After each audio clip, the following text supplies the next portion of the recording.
And you know, I came from a background in art school which wasn't about this monocular view. I never believed in it, you know. There's a reason, I suppose, why we have two eyes, not one, and two ears, not one. So it's always better with two, at least with two.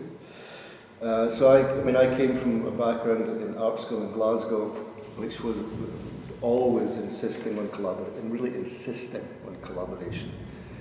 So almost everyone in Glasgow was in a band. I mean, really, almost everyone was in a band. I mean, I wasn't, but I collaborated with Craig Richardson and Ewan Sutherland with performance art.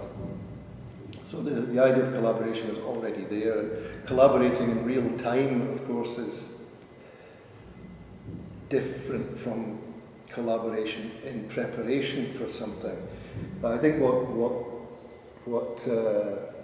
what interested me about specifically these people that I mentioned, you know, Liam and Philippe, and say Rickret and Karsten, I mean, you know the bunch of people, I mean, was that there was preparation for collaboration. So the process is involved, but there was also a real-time element where change could happen as a live event in a way, that change could happen in front of people. Nothing had to be perfect before presentation, but the presentation itself never really stops. And I don't really know what happens now. I mean, I still work with Philippe. I haven't worked with Liam for a long time. Rickret and I are in touch. Karsten and I haven't done anything for a while, but what I see in the art school in Frankfurt when I'm teaching is that it's incredibly promiscuous in the art sense, you know. I mean, it's almost impossible to identify a single person who's not working with someone else.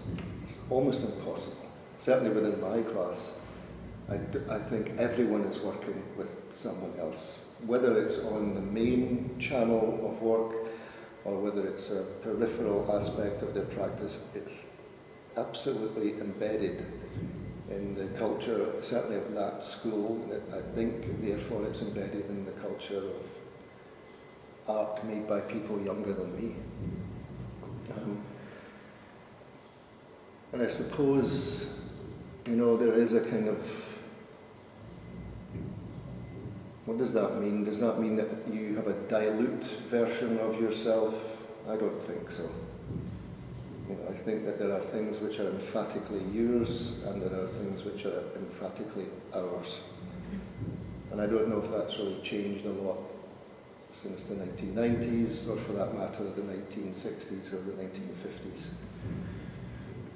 You know, when I was talking to Jonas Mekas last week in New York, and of course, he's always referring to the Fluxus people. It's almost difficult to identify who was who, but when you see them individually, you know who was who. You know, so there is a great tradition of collaboration, crossover, intermixing, you know.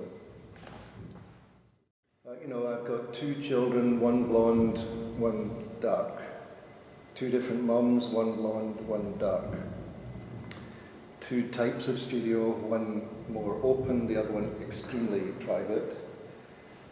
My assistants, wait a minute, I've got one blonde and one dark. This makes me sound like a terrible Alfred Hitchcock type manipulative character. But most of the friends that I have are like that. Most of the people that we've been talking about have this double, you know, it's, what is it? I mean, I say there's not a fracture, I think we are holding on like that. And I don't know if it's, I always see it positively, you know, double vision can be really good. Double vision can be really